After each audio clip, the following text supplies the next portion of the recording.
अभी तक आपने सुना। ऋषि धीरे से उसके सर अपना सर से लगा के खड़ा हो गया। वसुंधरा ने मुंह फेरना चाहा, पर ऋषि ने उसके चेहरे को अपने हाथों से अपनी तरफ घुमा दिया। वसुंधरा बेचैन हो रही थी उसके पास आने से। आपने जवाब नहीं दिया बाकी सवालों का वसु, ऋषि ने वैसे ही खड़े हुए पूछा। वसुंधरा खामोश रही। अब आगे। वसुंधरा वैसे ही बैठी थी और ऋषि उसके बहुत पास खड़ा था। घर जाना है मुझे, वसुंधरा ने बहुत मुश्किल से बोला। ऋषि ने उसके चेहरे को पकड़ के कहा, मेरे सवाल का जवाब नहीं दिया आपने। सवाल तो मैंने भी किया था आपसे। क्यों? आप मुझे वापस लेने आए थे। क्यों चाहते थे कि मैं वापस आऊं? वसुंधरा ने नजरों को झुका के बोला। ऋषि ने उसके हाथों को अपने हाथों में जकड़ के बोला, क्योंकि मैं नहीं रह पा रहा था। आदत हो गई थी आपकी चूड़ियों की आवाज की। वसुंधरा की नजरें झुकी हुई थी। ऋषि ने वसुंधरा के गालों को अपने गालों से छूते हुए कहा, आदत हो गई थी आपके पायल की आवाज की। वसुंधरा उसके ऐसे पास आने से कांपने लगी थी। उसने ऋषि को धक्का दिया और दूर हुई उससे।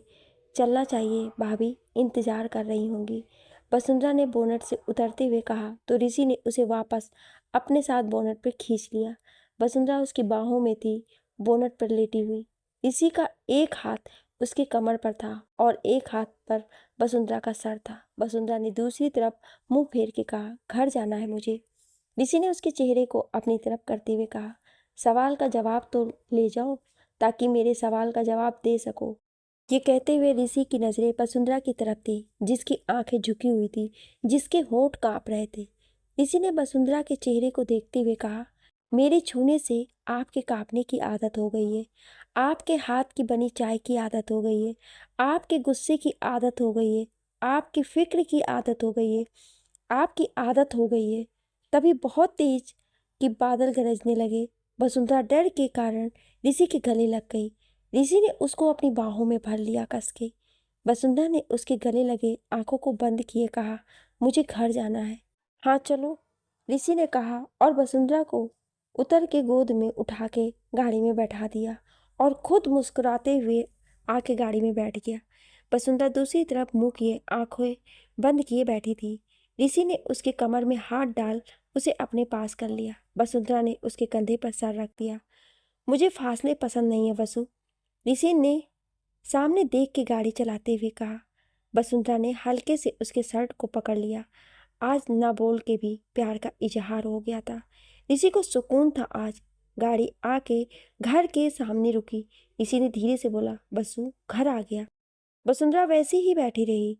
जब ऋषि ने उसके बालों को हटाया, उसके चेहरे से तो देखा कि वो सो चुकी है। उसने धीरे से उसे सीट पर किया और बाहर आके दूसरी तरफ जाके वसुंधरा को गोद में उठा लिया। नौकर से बैग निकालने को कहे वो वसुंधरा को अंदर ले आया। सामने सौर रचना मिल गए। रचना, कहाँ सो रही हो तुम? रचना ने बगल के कमरे की तरफ इशारा किया तो ऋषि वसुंधरा को गोद में उठाए कमरे में बढ़ गया। इन दोनों के बीच कुछ चल रहा है क्या? रचना ने सौर के कंधे पर कोहनी रखते हुए कहा। हाथ हटाओ। सौर ने घूर के देखा, बोला और जाने लगा। शहद स्वास्थ्य के लिए लाभदायक होता है और जबान भी मीठी रहती है। हर कड़वी चीज के स्वाद को बदल के मीठा कर देती है। रचना ने फोन में देखते हुए बोला। सौर उसे गुस्से में देख रहा था। मुझे इसकी बहुत जरूरत पड़ेगी, कल ही खरीद लेती हूँ। रचना ये बोल के किचन की तरफ चली गई। सौर उसे गुस्से में जाते हुए देख रहा था।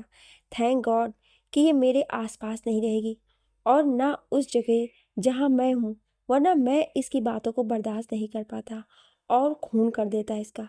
सौर गुस्से में बोल के चला गया। ऋषि वसुंधरा को कमरे में लाया और बिस्तर पर लिटा दिया। कंबल उड़ा के उसके माथे को चूम उसे देख बोला, शुक्रिया आने के लिए इस घर में और मेरी जिंदगी में। ऋषि बोल के चला गया। वसुंधरा उसके जाते ही कंबल मुंह पर डाल के मुस्कुरा दी शर्म से। रचना अंदर आई तो देखा वसुंधरा कंबल में मुंह छुपा के लेटी है। रचना ने जाके धीरे से कंबल उठा के देखा तो वसुंधरा आंखों को बंद किए हुई थी। वसुदी, ऋषि जी चले गए, आप आंखों को खोल सकती हैं, मुझसे बात कर सकती हैं, वो वापस नहीं आएंगे। रचना ने बोला तो वसुंधरा ने आंखों को खोला और दोनों जोर से हंस दिए। उनकी हंसी सुन के मुग्धा भी अंदर आ गई कमरे में। तीनों बिस्तर पर लेट के जाने के बाद कब तक बातें करती रहीं और देर रात उन तीनों की आंखें लग गई। सुबह का वक्त ऋषि का घर। रचना, सौर और मुग्धा सुबह 4 बजे गाड़ी से शिमला के लिए निकल गए। रचना गाड़ी में पीछे बैठी थी। सूरज निकल आया था, पर रचना घोड़े गधे बेच के पीछे सो रही थी। मुग्धा सर टिकाए उसके बगल में बैठी सो रही थी। सौर ड्राइवर के साथ आगे बैठा था। रचना ने अंगड़ाई लेते हुए आंखों को खोला। ड्राइवर काका, जरा किसी ढाबे पर रोक देना प्लीज। रचना ने खिड़की के शीशे को नीचे करते हुए कहा। कोई जरूरत नहीं है, सौर ने लैपटॉप में देखते हुए कहा। हाँ, आपको नहीं है, पर मुझे है, मुझे भूख लगी है बहुत ज़्यादा, रचना ने बोला। ये लो। सौर ने एक पैकेट उसकी तरफ बढ़ा दिया। रचना ने उस पैकेट को खोला तो उसमें के बॉक्स था। उसने उसे पैकेट से निकाला और खोला तो देख के हैरानी से बोली, ये क्या है? सैलेड है? सौर ने बोला, मेरे लिए था, पर तुम खा सकती हो। सर, मैं गाय भैंस नहीं हूँ, इंसान हूँ। ये सब मैं इलाहाबाद में गाय को देती थी। प्लीज़ काका, आप किसी ढाबे पर रोक देना, रचना ने बोला। गाड़ी रोको काका, अभी। सौर ने गुस्से में बोला तो काका ने गाड़ी रोकी साइड में। मुग्धा भी उठ गई थी उनके झगड़े से। उतरो, नीचे उतरो, सौर ने बोला। भैया क्या हुआ? मुग्धा ने बोला। इसने मुझे गाय भैंस कहा है, सौर ने चीख के बोला गुस्से में। मैंने कब बोला कि आप गाय भैंस हैं? रचना ने बोला इस बार। अभी कुछ देर पहले, सौर ने बोला। बेचारे काका भी हैरान होकर देख रहे थे। कोई सबूत? रचना ने कहा मुस्कुरा के। काका बताओ, आपने तो सुना है ना? सौर ने काका की तरफ देख के बोला। हाँ काका बोलो, मैंने क्या इन्हें गाय भैंस कहा था? रचना ने बोला। नहीं बिटिया, तुम तो ये बोल रही थी कि ये सब गाय भैंस खाते हैं। काका ने बिना सौर की तरफ देख के कहा। हाँ सुना, सुनो, पर इनको तो सब कुछ खुद को ही मानना है। चलो काका, आप आगे चलो, रचना ने बोला। काका ने गाड़ी स्टार्ट करने के लिए हाथ बढ़ाया तो सौर ने रोक दिया। खबरदार, जो आपने गाड़ी चलाई, और तुम निकलो यहाँ से, सौर ने लगभग चीखते हुए कहा। भैया शांत, प्लीज़ देखो, प्लीज़ मैं माफ़ी मांगती हूँ, प्लीज़ आप दोनों शांत रहो, प्लीज़ हमें घर पहुँचना है रात तक, ऐसे तो कल भी नहीं पहुँच पाएंगे। और रचना, आपको कुछ चाहिए तो मुझे बोल देना, और अब कुछ नहीं, प्लीज़ मेरी कसम, आप दोनों को। काका गाड़ी चलाएं आप, और एक ढाबे पर रोक दें प्लीज़, कुछ खा के चलेंगे। मुग्धा ने बोला तो दोनों शांत होकर बैठ गए। काका ने गाड़ी स्टार्ट की। मुग्धा फिर से विंडो से सर लगाकर आंखें बंद करके बैठ गई।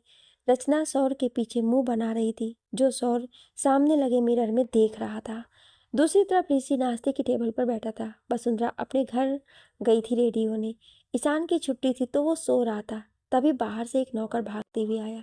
सर, बहुत सारे लोगों की भीड़ घर की तरफ आ रही है, एक लड़की उनके साथ है, नौकर ने बोला तो सब बाहर आए। तब तक हरिद्वार की भीड़ ऋषि के घर के आगे आके खड़ी हो गई थी। अमन, कमला, सुनैना, सारे नौकर, और ऋषि खड़ा था आगे। ये क्या है? हाँ, ये भीड़ कैसी? ऋषि ने पूछा तो कमिश्नर साहब आगे आए। सर, इस लड़की ने कहा है कि आपने इसके साथ।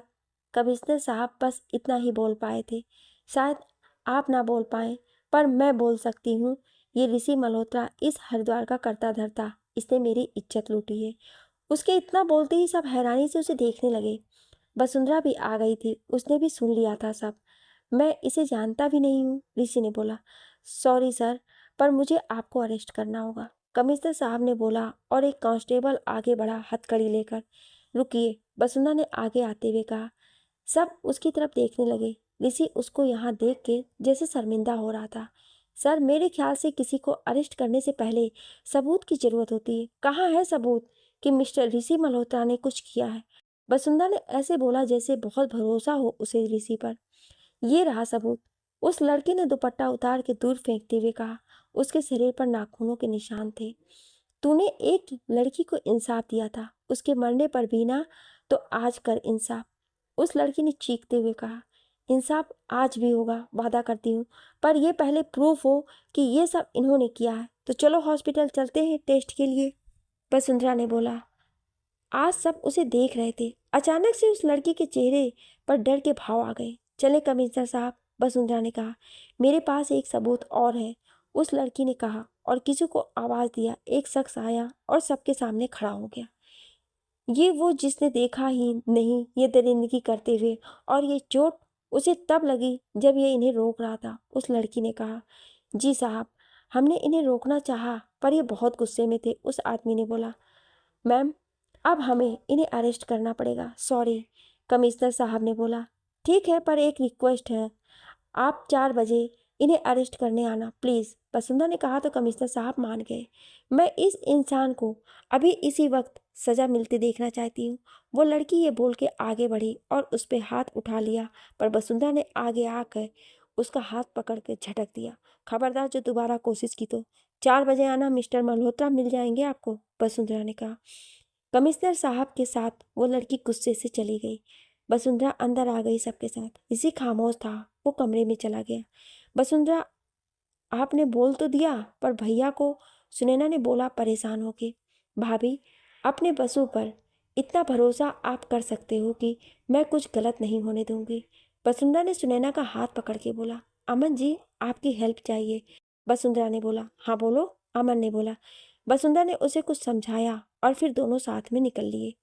शौर, मुग्धा और रचना एक ढाबे पर बैठे थे। रचना ने एक लड़के को बुलाया और उसे ऑर्डर देने लगी। भैया, एक वेज थाली और एक गिलास लस्सी और जलेबी और एक प्लेट डोसा, बस। बाकी आप सब भी बोल दो जो खाना हो, रचना ने बोला। तो मुग्धा और शौर उसकी तरफ आंखें फाड़े देख रहे थे। भैया बस पराठे और लस्सी, मुग्धा ने बोला। लड़का शौर की तरफ देख रहा था। बाकी कोई नहीं खाएगा भैया, आप जाओ, रचना ने बोला मुस्कुरा के। पता नहीं कौन सी घड़ी थी जब मैंने इसे जॉब दिया था, शौर ने मन में बोला। लड़का चला गया। रचना बैठ के फ़ोन में कुछ करने लगी। लड़का कुछ वक्त में सब कुछ लेकर टेबल पर रख के चला गया। रचना ने खाना शुरू किया। शौर उसे लस्सी पीते हुए देख रहा था, आंखों को फाड़े, और मुग्धा भी। कुछ मिनट बाद रचना सब खत्म कर लस्सी का गिलास पी के उसे टेबल पर रख के मुंह नैपकिन से साफ करते हुए बोली, वाह अंकल जी, क्या खाना था, मजा आ गया। रचना ने काउंटर पर बैठे एक आदमी से कहा। वो आदमी मुस्कुरा दिया। शौर ने बिल पे किया और गाड़ी के पास आया। उसने जैसे गाड़ी का दरवाजा खोला तो पीछे रचना को चिप्स, नमकीन, बिस्किट और पेप्सी के साथ देख के उसकी आंखें बड़ी हो गई। ये लड़की अकाल में मर गई थी क्या, इतनी खाती है, शौर ने मन में कहा और बैठ गया अंदर। शाम के 4 बजे ऋषि का घर। कमिश्नर साहब के साथ वो लड़की फिर भीड़ के साथ खड़ी थी। सुनैना ऋषि के पास गई। भैया, क्यों खामोश हैं आप? सुबह से अभी तक बस आप खामोश बैठे हैं, आप कुछ करते क्यों नहीं? आप जानते हैं, मैं जानती हूँ कि वो लड़की जो कह रही है वो गलत है, फिर क्यों नहीं बोलते कुछ? फिर से वो सब बाहर खड़े हैं। सुनैना परेशान सी बोली जा रही थी, पर ऋषि को जैसे फर्क नहीं पड़ रहा था। वो उठा और नीचे आ गया। सर, 4 बजे तक का टाइम खत्म हो गया है, अब मुझे आपको गिरफ्तार करना होगा, सॉरी, कमिश्नर साहब ने बोला। और इस बार वो खुद ऋषि के पास आए। वसुंधरा भी अमन के साथ आ गई थी। सुनैना को उसे देख के लगा कि शायद वसुंधरा कुछ बोले, पर इस बार वो खामोश थी। तभी उस लड़की का फ़ोन बजा, जिसे सुन के उसके होश उड़ गए। उसने फ़ोन रखा और घबरा के बोली, ऋषि मल्होत्रा बेकसूर है, उन्होंने कुछ नहीं किया। उस लड़की के इतना बोलते ही सारी भीड़ में बातें होने लगी। ये क्या बोल रही हैं आप? कमिश्नर साहब ने बोला। जी हाँ, मैं सच बोल रही हूँ, मैं यहाँ किसी के कहने पर आई थी, आप इन्हें छोड़ दें। उस लड़की ने सर झुका के बोला। ऋषि वसुंधरा की तरफ देख रहा था, जो खड़ी मुस्कुरा रही थी। तुम जानती हो क्या बोल रही हो, इसके लिए मैं तुम्हें गिरफ्तार भी कर सकता हूँ, कमिश्नर साहब ने बोला। मैं जानती हूँ सर, उस लड़की ने बोला। ऋषि ने सारी भीड़ को जाने को बोला। उनके जाने के बाद ऋषि ने कमिश्नर साहब से बात की और उस लड़की को उनके साथ भेज दिया। सब अंदर आए। वसुंधरा मुस्कुरा के अंदर आई तो सुनैना ने बोला, बसु, क्या आपने ये? नहीं, हमने भाभी, अमन जी के बिना ये कर ही नहीं पाते, वसुंधरा ने अमन की तरफ देख के बोला। वैसे दिमाग तो कम आपने भी नहीं लगाया, अमन ने मुस्कुरा के कहा। पर कैसे हुआ ये सब? किया क्या तुम दोनों ने? सुनैना ने पूछा। बस हम जब यहाँ से निकले तो कुछ दूर जाकर वो लड़की हमें दिखाई दी, जो कि कहीं जा रही थी ऑटो में बैठ के। हमने उसका पीछा किया तो वो किसी के घर आगे जाके रुकी। हम सब भी उसके पीछे कुछ दूर रुक गए। जैसे वो अंदर गई तो हम भी आगे बढ़े और खिड़की से देखा तो वो लड़की अनिल से बात कर रही थी और अनिल उसे पैसे दे रहा था। तब क्या था, हमें समझने में वक्त नहीं लगा सब कुछ। हमने अमन जी से सब रिकॉर्ड करने को कहा और जब वो लड़की चली गई तो हम दोनों अंदर गए और क्या मारा अनिल को अमन जी ने, और उसे थोड़ा धमकाया और एक आदमी को उसके पास छोड़ के यहाँ आ गए। उसे बताया था कि अगर ऋषि जी झूठे केस में अंदर गए तो तू सच में ऊपर चला जाएगा, सोच ले। और फिर क्या हुआ आप जानते ही हैं, वसुंधरा ने मुस्कुरा के बोला। शुक्रिया वसु, सुनैना ने नम आंखों से बोला। भाभी आपसे वादा किया था, कैसे तोड़ देती ये वादा? वसुंधरा ने कहा उनका हाथ पकड़ के। अच्छा चाय कौन पिएगा? और हमारा ईशान कहाँ है? हमने देखा भी नहीं उसे आज।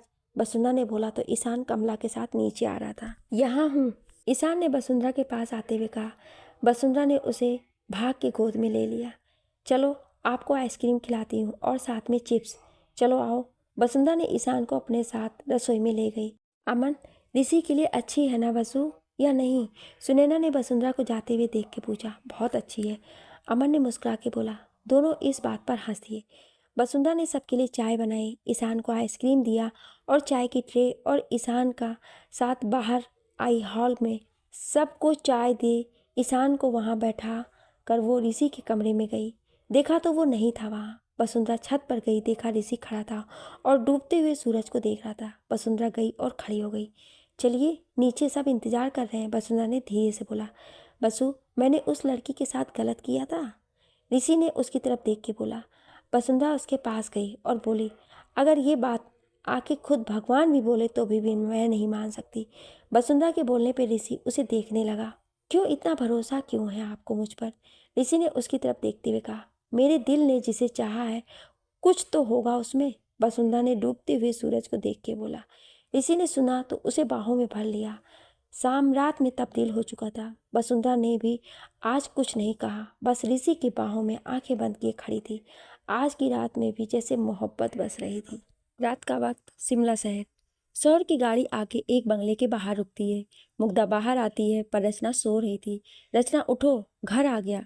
मुग्धा ने उसे हिला के कहा। इलाहाबाद इतनी जल्दी आ गया, कमाल है। रचना ने नींद में सर को सहलाते हुए बोला, ये शिमला है ना कि इलाहाबाद। सौर ने उसका बैग उसको देते हुए बोला। तभी सोचो जानवरों की आवाज़ें क्यों आ रही हैं? रचना ने धीरे से बोला, जिसे सौर नहीं सुन सका। रचना, ये हमारा आउट हाउस है।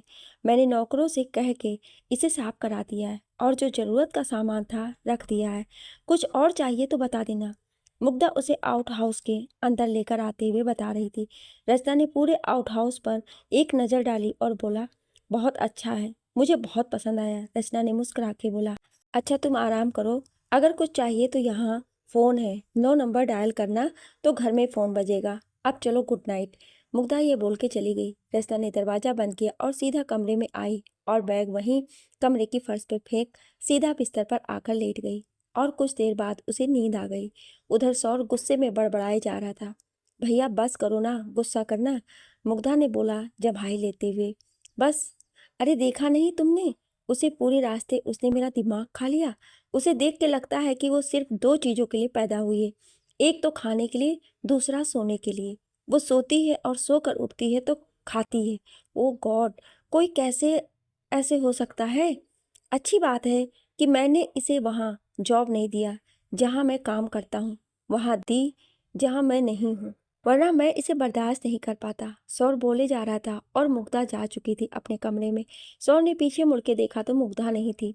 सौर भी झुंझला के कमरे में चला गया और कोट उतार के जूते उतार कर वो शर्ट की बाजू खोल कुछ बटन को खोल के औंधे मुंह बिस्तर पर पड़ गया। थके होने के कारण उसे नींद आ गई। सुबह का वक्त। रचना उठ के रेडी हो गई थी। मुग्धा भी स्कूल जाने के लिए रेडी होके नाश्ता बना रही थी।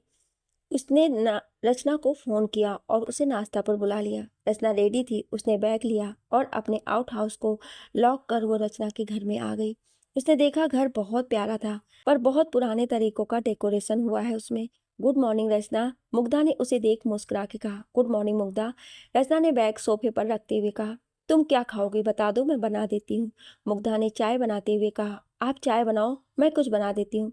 रचना ने अपने बालों को पोनीटेल बनाते हुए कहा। तुम्हें खाना बनाना आता है? मुग्धा ने हैरान होते हुए कहा। हाँ वसु दी ने सिखाया है, मैं खाती बहुत हूँ ना इसलिए, रचना ने मुस्कुरा के बोला। रचना ने पहले पोहा बनाया, फिर सूजी का डोसा, फिर टोस्ट और आखिर में सैलेड। सब बन जाने के बाद उसने और मुग्धा ने सब कुछ डाइनिंग टेबल पर रखा। तब तक सौर भी आ गया। उसने रचना को देखा तो उसका मुंह बन गया। वाह मुग्धा, आज तो कमाल की खुशबू आ रही है। सौर ने चेयर खींच के बैठते हुए कहा। काश कोई और भी खाने के अलावा बनाना भी सीख लेता तो बहुत अच्छा होता। सौर ने पोहा लेते हुए कहा। भैया ये सब। मुग्धा जैसे बोलने जा रही थी आगे, वैसे रचना ने उसका हाथ पकड़ आंखों से इशारा कर दिया। रचना चुप हो गई। सौर ने जब सब कुछ खाया तो बोला, वाह मुग्धा, मतलब इतना अच्छा नाश्ता, वो भी इतना टेस्टी कि बस मन ही नहीं भर रहा है। मन कर रहा है तुम्हारे हाथ चूम लूं आज इतने अच्छे नाश्ता बनाने के लिए। सौर ने खुश होते हुए बोला, लीजिए चूम लीजिए। रचना ने अपना एक हाथ उसके आगे करते हुए कहा, जिसने नाश्ता बनाया है उसके हाथ, मतलब मुग्धा मेरी बहन का हाथ। तुमने अपनी जिंदगी में खाने के अलावा मुझे नहीं लगता कुछ किया होगा। शौर्य ने बोला डोसा खाते हुए, भैया ये सारा नाश्ता रचना ने ही बनाया है। मुग्धा ने जैसे ही ये बोला तो शौर्य का खाता हुआ मुंह रुक गया। उसने हैरानी से एक बार मुग्धा को देखा तो एक बार रचना, जो मुस्कुरा के उसे ही देख रही थी। मुग्धा मुस्कुरा के प्लेट लेके किचन में चली गई। किसी को बोलने से पहले दिमाग का इस्तेमाल कर लेना चाहिए, क्या पता कुछ गलत ना निकले। रचना ने बोला तो सौर उसे अजीब सा मुंह बना के देखने लगा। मैं चलती हूँ भैया। रचना आओ, आपको भी छोड़ दूं जहाँ जाना हो, मुग्धा ने बोला। रचना बैग उठा के और एक टोस्ट हाथ में लेके खाते हुए बाहर आ गई। सुबह का वक्त, हरिद्वार। ऋषि रेडी हो रहा है। उसे रह रह के रात की बात याद आ रही। उसके चेहरे पर मुस्कान है। वो रेडी होकर नीचे आया तो देखा वसुंधरा आ गई थी और ईशान को गोद में लिए उसे नाश्ता करा रही थी, पल्लू को कमर से टाके। ऋषि मुस्कुराते हुए आया और उसके कमर को पीछे से छूते हुए साड़ी का पल्लू कमर से खोल दिया। वसुंधरा उसको छूने से चौंक गई तो सुनैना बाहर आ गई। क्या हुआ वसु, ईशान ने कुछ किया क्या? सुनैना ने बोला तो वसुंधरा ऋषि की तरफ देखने लगा।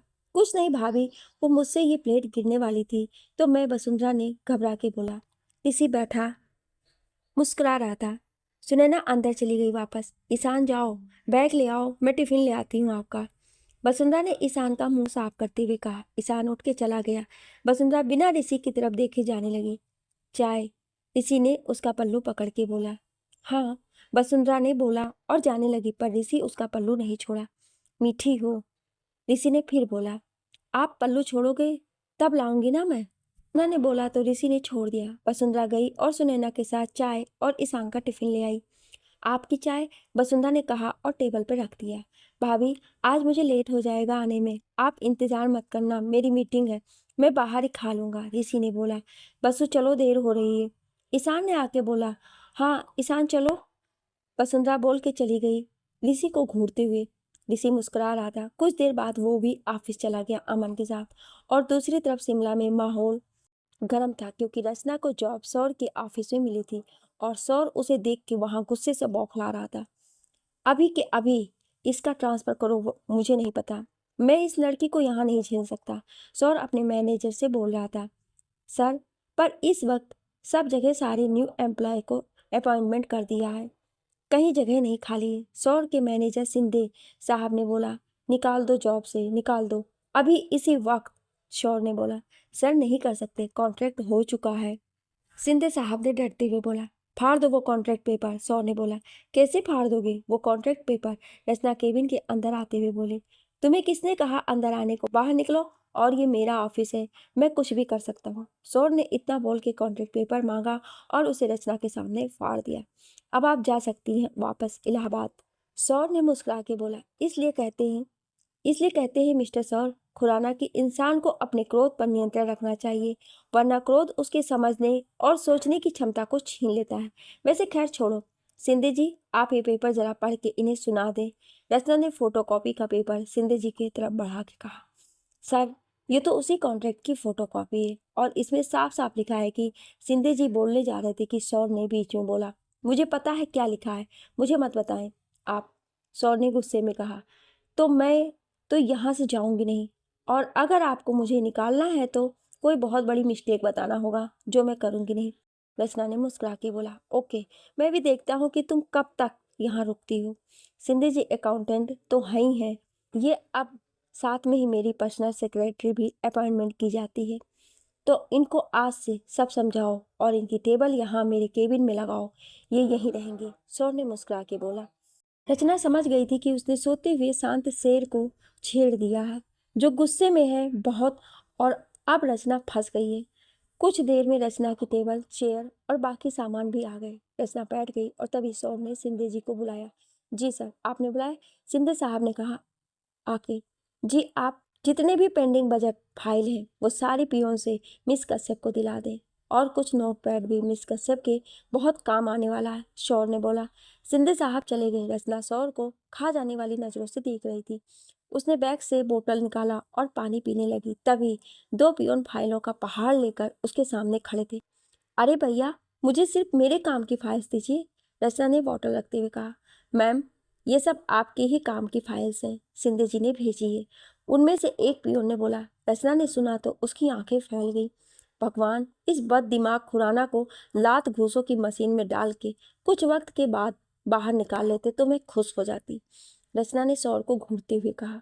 मुझे मत घूरे मिस कश्यप, कल शाम तक ये सारा काम हो जाना चाहिए, वरना कल आप यहाँ रात गुजारेंगे। सौर ने ये एक फाइल देखते हुए बोला। पियोन फाइल्स रख के जाने लगे तो रचना ने कहा, भैया 5 बर्गर 1 कोल्ड ड्रिंक भेज देना प्लीज़, और हाँ, एक्स्ट्रा चीज के साथ।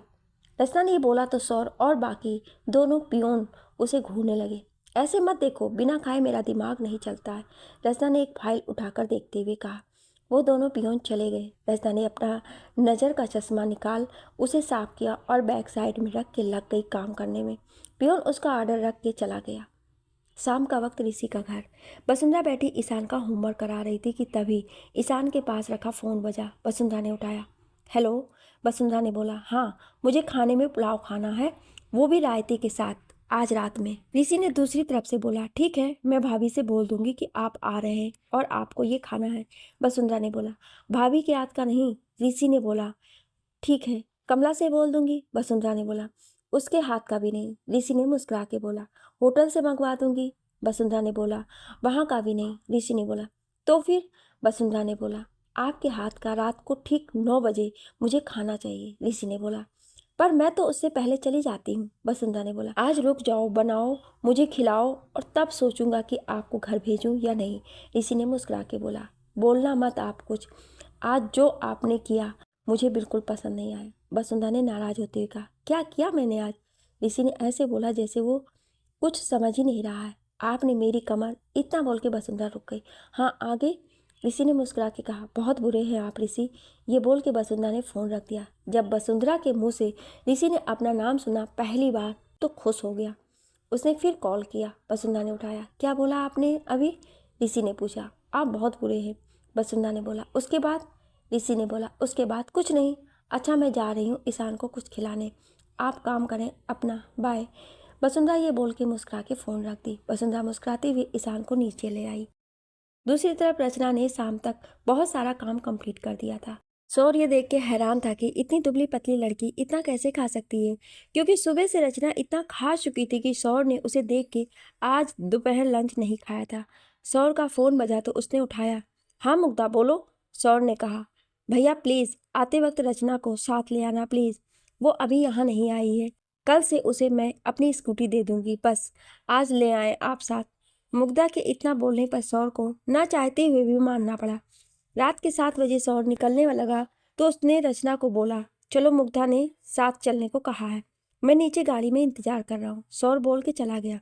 रचना ने उसके जाने के बाद मुंह बनाया और अपना बैग लेकर वो जल्दी से उसके पीछे गई। सौर लिफ्ट में चला गया पर रचना सीढ़ियों से जाने लगी। जब तक रचना आई नीचे, सौर गाड़ी ले आया था पार्किंग से। रचना आके गाड़ी में बैठ गई। लिफ्ट से भी आ सकती थी तुम, सौर ने गाड़ी ड्राइव करते हुए कहा। मुझे लिफ्ट में घबराहट होती है, इसलिए मैं कभी उसका इस्तेमाल नहीं करती, रचना ने बोला। पूरे रास्ते दोनों में कोई बात नहीं हुई। तभी रचना को रास्ते में आइसक्रीम वाला दिखा। उसने सौर से अचानक ही गाड़ी रोकने को कहा। सौर ने गाड़ी रोकी, उसे लगा कोई बात है शायद। क्या हुआ, सौर ने पूछा। रचना बिना बोले गाड़ी का दरवाजा खोल के भाग के आइसक्रीम वाले के पास गई और 2 आइसक्रीम लेके आई। तुमने इसके लिए गाड़ी रुकवाई थी, वो भी ऐसे, सौर ने बोला। जी, वो क्या है ना, ठंड में आइसक्रीम खाने का मज़ा ही कुछ और होता है, और ये आपके लिए शुगर फ्री आइसक्रीम। रचना ने उसकी तरफ एक आइसक्रीम का कोन देते हुए कहा। तुम्हें कैसे पता कि, सौर ने हैरान होकर कहा। मुग्धा ने बताया कि आपको शुगर है, इसलिए आप अपने खाने पीने का बहुत ध्यान रखते हो, रचना ने बहुत प्यार से कहा। सौर उसके मासूम से चेहरे को देख रहा था। क्या हुआ, रचना ने बोला तो उसकी तंद्रा टूटी। कुछ नहीं, सौर ने बोला। उसने आइसक्रीम ले ली और गाड़ी ड्राइव करने लगा। रात का वक्त, वसुंधरा का घर। वसुंधरा जैसे घर पहुंचती और दरवाजा खोलने के लिए चाबी निकालती है, कोई उसे आके गोद में उठा लेता है। आप यहाँ इस वक्त, वसुंधरा ने ऋषि को देखते हुए हैरानी से बोला, जी अब आपसे बोला था खाने बनाने के लिए तो कैसे नहीं आता? ऋषि वसुंधरा को दरवाजा खोल के अंदर लाते हुए बोला, आपको तो मीटिंग थी, मतलब आपने भाभी से झूठ बोला? वसुंधरा की तरफ देख के बोला, जी नहीं, मैं सबसे जरूरी मीटिंग ले रहा हूँ इस वक्त, ऋषि ने मुस्कुरा के कहा। उसने वसुंधरा को सोफे पर बैठाया और खुद उसकी गोद में सर रख के लेट गया। ये क्या हो रहा है? वसुंधरा ने पूछा। अपने क्लिंटन को इम्प्रेस कर रहा हूँ कि वो हमारे साथ डील फाइनल कर ले, ऋषि ने आंखों को बंद किए बोला। अच्छा जी, वसुंधरा ने बोला। चलिए हटिए, मुझे जाने दे, वसुंधरा ने उसका सर उठा के जाते हुए बोला। वसुंधरा किचन में आई और अपना पल्लू टाक के बालों का जूड़ा बना के काम करने लगी। ऋषि किचन में गया और धीरे से वसुंधरा की कमर पकड़ उसे अपने पास लाया। ऋषि के ऐसे छूने से वसुंधरा सिहर उठी। आज आपने जो बोला था उसको वापस सुनना चाहता हूँ, ऋषि ने धीरे से उसके कानों के पास अपने होठों को ला के कहा। वसुंधरा उसकी सांसों से कांप रही थी। बोलो बसु, मेरी कसम, ऋषि ने उसके चेहरे को अपनी तरफ करते हुए कहा। वसुंधरा की नजरें झुकी थी। मतलब अगर हम मर जाए तो? ऋषि ने इतना कहा था कि वसुंधरा ने अपना हाथ उसके होठों पर रख दिया और उसके कस के गले लग गई। ऋषि ने उसको बाहों में भर लिया। दोबारा कभी मत बोलना ऋषि, हम जी नहीं पाएंगे आपके बिना, वसुंधरा ने उसके गले लगे बोला। एक बार और बोलो, ऋषि ने उसे बाहों में लिए बोला। ऋषि, वसुंधरा ने धीरे से कहा, आप मुझे बहलाओ मत और पुलाव बनाओ, मुझे भूख लगी है, ऋषि ने कहा तो वसुंधरा ने उसे धक्का दिया। बैठिए, बना रही हूँ, वसुंधरा ने बोला और खाना बनाने लगी। वसुंधरा जितना परेशान ईशान से नहीं हुई थी, आज ऋषि से हो गई थी। जब तक वसुंधरा का खाना बना तब तक ऋषि उसे परेशान करता रहा। दूसरी तरफ जब सौर घर पहुंचा तो मुग्धा दरवाजे पर ही खड़ी इंतजार कर रही थी दोनों का। रचना उतरी तो मुग्धा ने उसे आके पूछा, कैसा रहा आज का दिन? मुग्धा ने उसे अंदर लाते हुए कहा, बहुत अच्छा, मुझे बहुत मजा आया। रचना के मुंह से ये सुन के शौर हैरान था। उसे लगा कि रचना उसकी बुराई करेगी, पर ये तो मुग्धा, बहुत तेज भूख लगी है, प्लीज कुछ खाने को दे दो। रचना के इतना बोलते ही सौर उसे आंखें फाड़े देख रहा था। उसे भरोसा नहीं हो रहा था कि सुबह से शाम तक खाने के बाद भी रचना को भूख लगी है। मुग्धा ने उसे हाथ मुंह धोने को कहा तो वो वॉशरूम चली गई। सौर भी कमरे में गया चेंज करने। वो चेंज करके आया और खाना खाने बैठ गया। रचना दाल चावल लेकर पहले ही खाने बैठ गई थी। जब रचना ने हाथ से चावल दाल मिक्स किया और खाने लगी तो सौर उसे बहुत बुरी शक्ल बना के देखने लगा। तो मुग्धा ने उसे कोहनी मारी, खा लो भैया प्लीज, मुग्धा ने धीरे से बोला उसके कान में। इसे देख के लगता है कि कुंभकर्ण लड़की का अवतार लेकर यहाँ धरती पर आ गया है, वो भी मेरे घर में। मुग्धा, घर का राशन चेक करके बता देना, कुछ खत्म हो गया हो शायद, शौर ने रोटी का टुकड़ा तोड़ते हुए कहा। रचना ने उसे सर उठा के देखा और उसकी बात पर उसने अजीब सा मुंह बना लिया। अरे अभी तो पूरे महीने का राशन आया है, अभी कैसे खत्म हो जाएगा? मुग्धा ने बोला। नहीं, आज कल लेडी कुंभकर्ण घर में ही हमारे साथ है, क्या पता। शौर ने रचना की तरफ देख के बोला, कल मैं खाने नहीं आऊंगी, तब बचा रहेगा राशन, खाना अकेले बैठ के आप, रचना ने उठते हुए कहा। सौर पर जैसे कोई फर्क नहीं पड़ा, वो मस्त से खाया जा रहा था। अरे रचना खा लो, बैठ जाओ, ऐसे नहीं उठते खाना खाते हुए, मुग्धा ने बोला।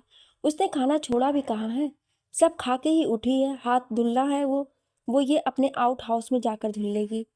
सौर ये बोल के गुलाब जामुन की कटोरी उठा के खाने जा रहा था। रचना ने कटोरी उसके हाथ से लेकर जाने लगी। मेरा गुलाब जामुन है, सौर ने कहा गुस्से में। आपको शुगर है सर, मैं कैसे आपकी तबीयत खराब होने दे सकती हूँ, इसलिए इसे मैं खा लूंगी। ओके गुड नाइट, रचना ने बोला और चली गई। मैं इसे छोड़ूंगा नहीं, सौर ने गुस्से में बोला। भैया शांत हो जाएं, मैं दूसरा दे देती हूँ, मुग्धा ने बोला। बेचारी मुग्धा इस टॉम एंड जेरी की लड़ाई में सर पर हाथ रख के बैठी थी। सुबह का वक्त, हरिद्वार। ऋषि अपने कमरे में सो रहा था। वसुंधरा ने धीरे से नॉक किया, आ जाओ, ऋषि ने बिना आंखों को खोले कहा। वसुंधरा ने धीरे से कमरे का दरवाजा खोला और कमरे के अंदर चाय लेकर आई। उसने उसे सोते हुए देखा और चाय रख दी मेज पर। चाय पी ले उठ के और नाश्ते पर आ जाए, भाभी वेट कर रही हैं, वसुंधरा ने कमरे के पर्दों को हटाते हुए कहा। और कोई वेट नहीं कर रहा है क्या? ऋषि ने वसुंधरा के कमर को पीछे से कस के पकड़ के चेहरे को उसके कंधे से लगा के कहा। जी ईशान भी, वसुंधरा ने मुस्कुरा के बोला। और ऋषि ने उसे वैसे ही पकड़े हुए कहा। कमला और अमन जी, वसुंधरा ने मुस्कुरा के बोला। और ऋषि ने उसका चेहरा अपनी तरफ कर उसे पकड़ के कहा। बस और कोई नहीं, वसुंधरा ने सोचते हुए कहा। सोच लें, क्या पता कोई और भी इंतजार कर रहा हो। ऋषि ने उसको देख के कहा। जी नहीं, इतना वक्त किसी के पास नहीं है, वसुंधरा ने खुद उसे दूर करते हुए कहा। वसुंधरा जाने लगी तो ऋषि ने उसे फिर पकड़ लिया। पहले गुड मॉर्निंग तो करिए मिस कश्यप, ऋषि ने उसको बाहों में कस के पकड़ के कहा। गुड मॉर्निंग, वसुंधरा ने कहा। ऐसे नहीं, मैं आपको सिखाता हूँ। ऋषि ने ये बोल के उसका चेहरा अपने हाथों में लिया और उसका चेहरा पास लाने लगा। तभी वसुंधरा ने झटके से उसे धक्का दिया और भाग गई कमरे से बाहर। ऋषि वहीं खड़ा मुस्कुराने लगा। वसुंधरा नीचे आ गई और ईशान को नाश्ता कराने लगी। ऋषि भी कुछ वक्त में रेडी होकर आ गया था। वसुंधरा ईशान को नाश्ता करा रही थी। ऋषि आया और बैठ गया चेयर पर। तभी बाहर बहुत जोर का धमाका हुआ। ईशान डर के कारण वसुंधरा से लिपट गया। अमन ऋषि दोनों बाहर की तरफ भागे। सुनैना कमला रसोई से बाहर आए घबरा के। ऋषि ने देखा तो बाहर खड़ी गाड़ी ब्लास्ट हो गई थी और देखते देखते एक एक करके सारी गाड़ियां ब्लास्ट होने लगी। ऋषि अमन दोनों झुक गए। कुछ देर में सब शांत हुआ तो ऋषि का फोन बजा। उसने बिना देखे उठाया। सुन रहे हो ना ये धमाका? ये तो बस इसलिए था कि तुम्हें बताऊं कि ऐसे धमाकों से एक दिन तेरे घर को शमशान घाट बनाने वाला हूँ। बचा सके तो बचा ले। और हाँ, ये मौत सोच लेना कि मुझे तेरी धमकी से डर लगता है या मैं मौत से डरता हूँ। नहीं, मैं किसी से नहीं डरता। ऋषि मल्होत्रा किसी से भी नहीं डरता। उस आदमी ने इतना बोल के फ़ोन रख दिया। ऋषि ने नंबर देखा, वो कोई अननोन नंबर था। अमन ऋषि दोनों अंदर आए। देखा सब डरे हुए थे। अरे भाभी, ईशान। अरे कोई बात नहीं, बस वो पेट्रोल लीक कर रहा था तो बस इसलिए ये हो गया। आप सब डरो मत। ईशान आओ, इधर आओ। ऋषि ने ईशान को अपनी गोद में उठाते हुए कहा। ईशान डरा हुआ था, वो ऋषि के गले से लग गया। वसुंधरा भी डरी हुई थी। ईशान कुछ नहीं हुआ, आप मत डरो, आप तो मेरे शेर हो ना, चलो स्माइल करो। ऋषि ने उसे बाहों में भर के बोला। वसुंधरा को ईशान को रूम में ले जाने को बोल दिया। वसुंधरा उसे गोद में लेकर रूम में चली गई। भैया क्या हुआ है, मुझे सच सच बताओ, सुनैना ने पूछा घबरा के। भाभी, आप लोगों में से कोई भी बाहर नहीं जाएगा।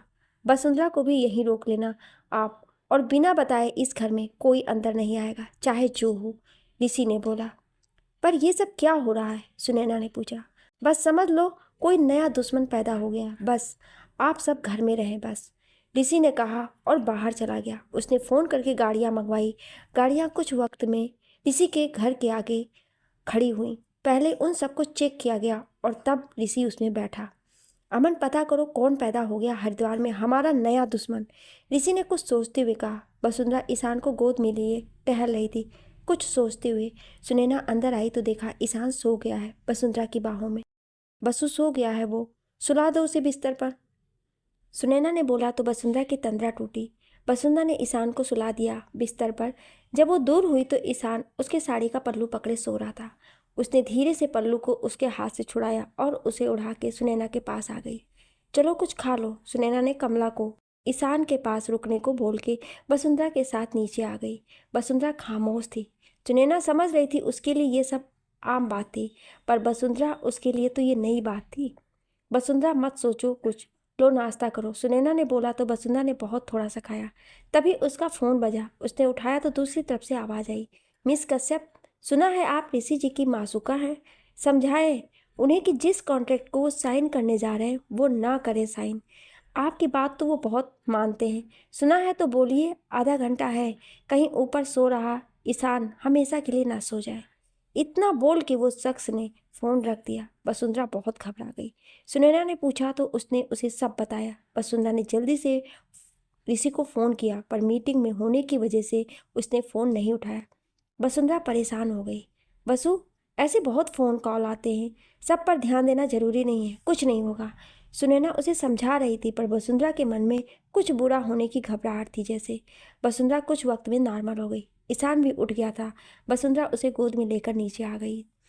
बसु, हम अभी कुछ देर में आते हैं, कमला के बाबा हॉस्पिटल में हैं, अभी फ़ोन आया था, मैंने ऋषि को बता दिया है, तुम ईशान के साथ रहना और ईशान बसु को परेशान मत करना, सुनैना ने बोला तो वसुंधरा मुस्कुरा दी। सुनैना दरवाज़ा तक गई और वापस आके ईशान को गले लगा लिया। क्या हुआ भाभी, वसुंधरा ने पूछा। पता नहीं, इसको छोड़ने का मन नहीं हो रहा है, सुनैना ने बोला। अभी तो आप आ ही रही हो भाभी, वसुंधरा ने बोला। हाँ अच्छा, मैं जाती हूँ, ठीक से रहना आप दोनों।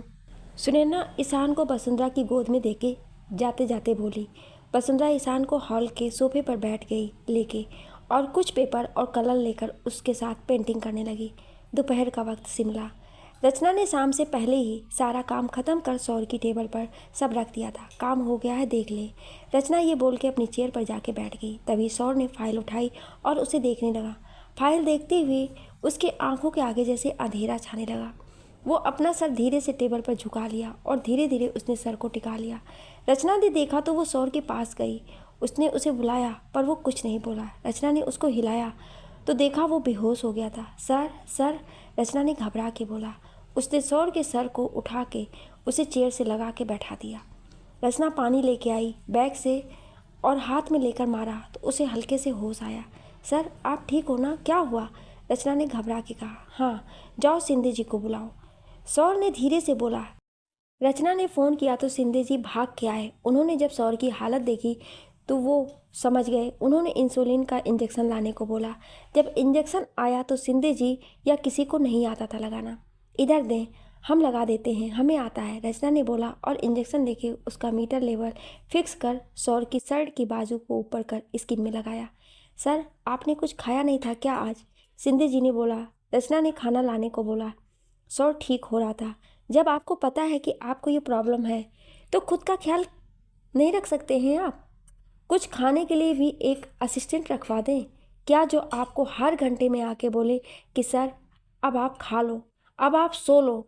वैसा तो बहुत बड़ी बड़ी बातें करते हैं, पर इतनी बड़ी लापरवाही करते वक्त वो बड़ी बड़ी बातें याद नहीं आई। रचना गुस्से में बोले जा रही थी। सौर और सिंधे जी सुन रहे थे। पियोन खाना लेके आ गया। देख क्या रहे हो, रखो, रचना ने बोला। सौर ने इशारा किया तो सिंधे जी और पियोन दोनों चले गए। रचना जाके चेयर पर बैठ गई और फाइल खोल के काम करने लगी। सौर उसे मुस्कुराते हुए देख रहा था। शाम का वक्त, हरिद्वार। ऋषि घर आया तो वसुंधरा ईशान के साथ हॉल में बैठी थी। वसुंधरा ने देखा तो मुस्कुरा दी। क्या हो रहा है ईशान? ऋषि ने ईशान को गोद में लेकर सोफे पर बैठते हुए कहा। वसुंधरा गई और पानी ले आई। भाभी से बात हुई क्या आपकी? वसुंधरा ने पूछा। हाँ, वो लोग आ रहे हैं, ऋषि ने बोला। ठीक है तो मैं चाय बना देती हूँ, वसुंधरा ने बोला और जाने लगी। तभी हॉल में रखा फ़ोन बजा। वसुंधरा ने जाते हुए रुक के उठाया। तुमने मेरी बात नहीं मानी ना? देखो अब क्या हो गया। तुम्हारी सुनैना भाभी अभी अभी ऊपर जा रही हैं अपने पति से मिलने। भगवान मुझे इस पुण्य के लिए बहुत समृद्धि देगा। इतना कहकर उस शख्स ने फ़ोन रख दिया। वसुंधरा के हाथ से फ़ोन गिर गया। ऋषि ने देखा तो वो भाग के वसुंधरा के पास आया। वसु क्या हुआ? ऋषि ने पूछा उसको पकड़ के। वसुंधरा कुछ बोल ही नहीं पा रही थी। भाभी ऋषि, उसने भाभी को वसुंधरा इतना बोल के रो दी उसके सीने से लग के। क्या हुआ वसु, बोलो, ऋषि ने घबरा कर पूछा। तभी उसका फ़ोन बजा। उसने वसुंधरा को संभाल के फ़ोन उठाया। हेलो, ऋषि ने बोला। सर आप हॉस्पिटल आ जाएं प्लीज़, जल्दी। सुनैना जी की कार का बहुत बुरी तरह से एक्सीडेंट हो गया है, प्लीज़ आप आ जाएं। उसके एक गार्ड ने फ़ोन किया था जिसकी हालत खुद ख़राब थी। वसु भाभी का एक्सीडेंट हो गया। ऋषि ने उसे पकड़ के बोला तो वसुंधरा ने सर हिला दिया। भाभी हॉस्पिटल में है, चलो, ऋषि ने कहा तो वसुंधरा ने ईशान को गोद में उठाया और उसके साथ गाड़ी में बैठ गई। अमन भी पीछे की गाड़ी में बैठ गया। कुछ देर में सब हॉस्पिटल में थे। सुनैना मल्होत्रा कहाँ है? ऋषि ने पूछा तो रिसेप्शनिस्ट ने उसे सेकेंड फ्लोर पर जाने को बोला, रूम नंबर 240 में। ऋषि और सब लिफ्ट से ऊपर पहुंचे। वसुंधरा ईशान को गोद में लिए थी। ऋषि ने डॉक्टर से पूछा तो वे बोले, सर बहुत क्रिटिकल कंडीशन है उनकी, और उनके साथ जो लड़की थी वो तो स्पॉट पर ही मर गई। सुनैना जी की हालत को सुधारने की कोशिश कर रहे हैं पर कोई फ़ायदा नज़र नहीं आ रहा है, डॉक्टर ने बोला तो ऋषि ने गुस्से में उसका कॉलर पकड़ लिया। मुझे मेरी भाभी माँ ठीक चाहिए किसी भी हालत में, ऋषि ने गुस्से में बोला। अमन ने उसके हाथ से डॉक्टर की कॉलर को छुड़वाया। सॉरी डॉक्टर, अमन ने बोला। डॉक्टर रूम में चले गए। काफ़ी वक्त बाद जब वो आए तो डॉक्टर ने बताया कि उनके सर पर बहुत गहरी चोट है, जहाँ से खून रुक ही नहीं रहा है, हमें ऑपरेशन करना होगा। वसुंधरा कौन है? वो उन्हें बुला रही हैं। मैं ऑपरेशन की तैयारी करता हूँ, आप मिल लें तब तक उनसे, डॉक्टर साहब बोल के चले गए। वसुंधरा ईशान को गोद में लिए अंदर गई जो सो गया था उसकी गोद में। सुनैना आंखों को बंद किए लेटी थी। ऋषि और अमन भी अंदर चले गए। वसुंधरा ने जाके भरे हुए गले से कहा, भाभी।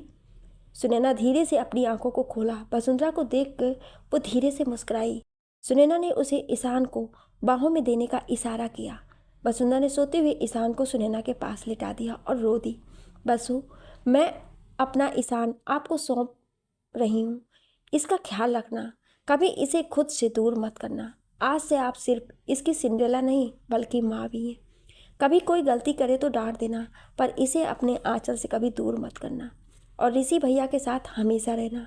माफ़ कर दो अमन भैया, आपको और मुग्धा को एक होता हुआ नहीं देख पाऊंगी। सुनैना बहुत दर्द में बोल रही थी और ईशान उससे लिपट गया था। वसुंधरा, ऋषि और अमन सब रो रहे थे। भाभी, कुछ नहीं होगा आपको, और ईशान की जिम्मेदारी मैं नहीं लेने वाली।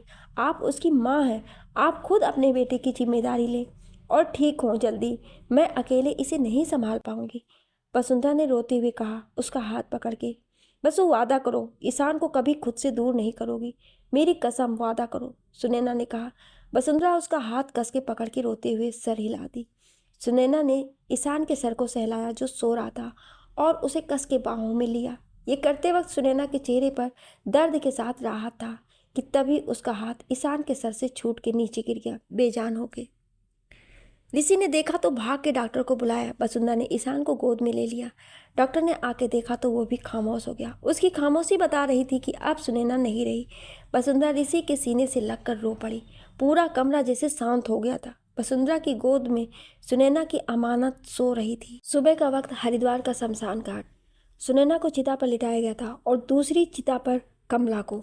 वसुंधरा ईशान को लेकर खड़ी थी। बसु, माँ उठ क्यों नहीं रही है? उठाओ ना उन्हें प्लीज। ईशान वसुंधरा की गोद में उसके गले से लिपटा हुआ बोल रहा था। वसुंधरा उसे खुद से लिपटाए खड़ी थी। आंसुओं से उसका चेहरा भीग गया था। सुनैना की चिता को आग देने के लिए पंडित जी ने बेटे को बुलाया तो ऋषि ईशान को वसुंधरा की गोद से अपनी गोद में लेने लगा, पर वो नहीं जा रहा था। रहने दे ऋषि, ऐसी ही भाभी को अग्नि दिलवा दे, वसुंधरा ने भीगी पलकों के साथ कहा। जैसे ही वसुंधरा ईशान को लेकर आगे बढ़ी तभी रचना, सौर, मुग्धा सब आ गए थे। उन्हें रात में ही फ़ोन कर दिया गया था। वसुंधरा सबको देखकर रो दी थी। वसुंधरा ने ईशान को गोद में लेकर सुनैना का अंतिम संस्कार उसके हाथों से कराया और ऋषि ने कमला का अंतिम संस्कार किया। बहुत मुश्किल से ईशान से सब कुछ वसुंधरा करा रही थी। सुनैना की चिता को जैसे अग्नि दी गई तो ऋषि रो दिया वसुंधरा को पकड़ के। वसुंधरा इस वक्त ईशान और ऋषि दोनों के दर्द को समझ रही थी। कुछ घंटों में चिता जल के ठंडी हुई। पंडित जी ने दोनों की राख को कलश में भर के दे दिया। ऋषि का हाथ नहीं उठ रहे थे कलश को थामने के लिए। सौर और अमन ने आके कलश थामा। सब वहां से घर के लिए निकले। घर पहुंचे तो सारे नौकर खड़े थे। सबकी आंखों में आंसू था। ऋषि वसुंधरा का हाथ थामे अंदर आया। ईशान रोते रोते सो गया था वसुंधरा से लिपट के। तभी हॉल में रखा फोन बजा। अमन ने फ़ोन उठा के स्पीकर बटन दबा दिया। बहुत खुशी मिली मुझे ऋषि मल्होत्रा आज। अभी भी वक्त है, बचा सकता है तो बचा ले अपने भतीजे को। छोड़ दे हरिद्वार शहर। वादा करता हूँ कि किसी को कुछ नहीं करूँगा। तू यहाँ से कहीं दूर चला जा, उस आदमी ने हंसते हुए कहा। ऋषि ने गुस्से में फ़ोन उठा के बोला, खुराना साहब के बड़े बेटे हो ना? मुझे लगा शायद तुम ठीक इंसान हो गए, पर मैं गलत था। तू अपने छोटे भाई जैसा ही है जिसे मैंने हरिद्वार की गलियों में कुत्ते की तरह घुमाया और मार डाला था। वादा करता हूँ तुझे उससे भी बुरी मौत दूंगा और तब मैं अपनी भाभी माँ की अस्थियों को प्रवाहित करूंगा। वादा है तुझसे, ऋषि ने बोला और सीधा अपने कमरे में गया। वसुंधरा और बाकी सब डरे सहमे से खड़े थे, पर अमन समझ गया था कि अब ऋषि क्या करेगा। ऋषि रेडी होकर बाहर आया। उसकी आंखों में गुस्सा साफ झलक रहा था। वसुंधरा ने ईशान को, मुग्धा को पकड़ाया। ऋषि, हमारी बात सुने प्लीज़। ईशान के लिए सब कुछ छोड़ दीजिए। हम ईशान को खो के बिखर जाएंगे। प्लीज़ आप सब कुछ छोड़ के चल दीजिए प्लीज़। वसुंधरा ने कहा तो ऋषि का गुस्सा फट पड़ा। खामोश एकदम। आज जो हुआ वो कोई छोटी चीज़ नहीं है। आज सिर्फ ईशान ने ही नहीं, मैंने भी अपनी माँ को खोया है और मेरे रास्ते में मत आओ। ऋषि ये बोल के गुस्से में बाहर निकला। सौर, अमन उसके पीछे गाड़ी लेके गए। रचना ने वसुंधरा को संभाला। मुग्धा ईशान को लेकर खड़ी थी। ऋषि सीधा अनिल के घर पहुंचा। उसके गार्ड्स जैसे आगे आए। ऋषि बिना सोचे समझे बस फायरिंग करके उन्हें मारता हुआ आगे बढ़ा। उसने दरवाजे पर एक लात मारी जोर की और अंदर आया। अनिल डरा हुआ सा बंदूक उसकी तरफ ताने खड़ा था। सौर, अमन भी अंदर आए। ऋषि अपनी जान की परवाह किए बिना आगे बढ़ा। अनिल ने गोलियां चलाई पर एक भी निशाने पर नहीं लगी। ऋषि उसके पास गया, उसका हाथ पकड़ के उसे तोड़ दिया। अनिल उसके गुस्से को देख के समझ गया था कि वो जो भी हो जाए आज ऋषि उसे छोड़ने वाला नहीं है। कहाँ है खुराना और उसका बेटा? बोल। ऋषि ने उसके सर पर गन लगा के बोला। मुझे नहीं पता। हाँ, पर उसका बाप अपने फार्म हाउस पर है। उसके बेटे के बारे में मुझे कुछ भी नहीं पता है, सच में, अनिल ने गिड़गिड़ाते हुए बोला। जब तुझे कुछ पता ही नहीं है तो जिंदा रह के क्या फायदा है, ऋषि ने बोला और गन चला दी। गोली उसके सर के आर पार थी। अमन और सौर ने जब ऋषि का गुस्सा देखा तो समझ गए आज ये गुस्सा तभी शांत होगा जब खुराना के बेटे को ऋषि बहुत बुरी मौत देगा। ऋषि वहां से निकला और सीधा खुराना के फार्म हाउस पहुंचा। वहां खड़े गार्ड्स को मारते हुए वो अंदर आया। खुराना मुस्कुरा रहा था। आओ मिस्टर मल्होत्रा, मैं तुम्हारा ही वेट कर रहा था, खुराना ने गन उसकी तरफ करते हुए कहा। मुझे बस तेरा बेटा चाहिए, बता कहाँ है, मैं चला जाऊंगा, ऋषि ने गुस्से में बोला। तुम कितने बेवकूफ़ हो ऋषि, मतलब मेरे बेटे को मारने के लिए तुम अपने घर में 3 खूबसूरत लड़कियों को और अपने भतीजे को छोड़ आए। अरे सोचे तो होते कि कुछ भी कर सकता है मेरा बेटा, थोड़ा सरफिरा है वो किसी की नहीं सुनता है, खुराना साहब ने बोला तो तीनों उसकी तरफ देख रहे थे। मेरे घर की छोड़, तू अपनी सोच, इतना बोल के ऋषि आगे बढ़ा और उसे मारने लगा। उसने उसे मार के अधमरा कर दिया। तभी उसका फ़ोन बजा। अगर मेरा बाप मरा तो यहाँ तेरा भतीजा मरेगा, उसके छोटे से गर्दन को मैं अपने हाथों से मोड़ दूंगा, इसलिए उन्हें छोड़ और आधे घंटे में यहाँ आ, वरना अगर जरा भी देर की तो ये लड़का तो गया। इतना कह के खुराना के बेटे ने फ़ोन रख दिया। अमन इसे गाड़ी में डाल, ऋषि ने कहा। खुराना को गाड़ी में डाला और अमन सौर गाड़ी में बैठे और ऋषि की गाड़ी के पीछे भगा दिए। दूसरी तरफ एक आदमी सोफे पर गन लिए बैठा था। मुक्ता, रचना, वसुंधरा को पकड़े लोग खड़े थे। ईशान उस आदमी के पास था। ईशान बार बार वसुंधरा के पास जाने की जिद कर रहा था। वसुंधरा के होठों के किनारे से खून बह रहा था, जैसे उसे जोर से थप्पड़ मारा गया था। अगर ईशान को कुछ भी हुआ तो सोच लेना कि तेरी मौत कितनी बुरी होगी, वसुंधरा ने उन आदमियों की पकड़ से छूटने की कोशिश करते हुए कहा।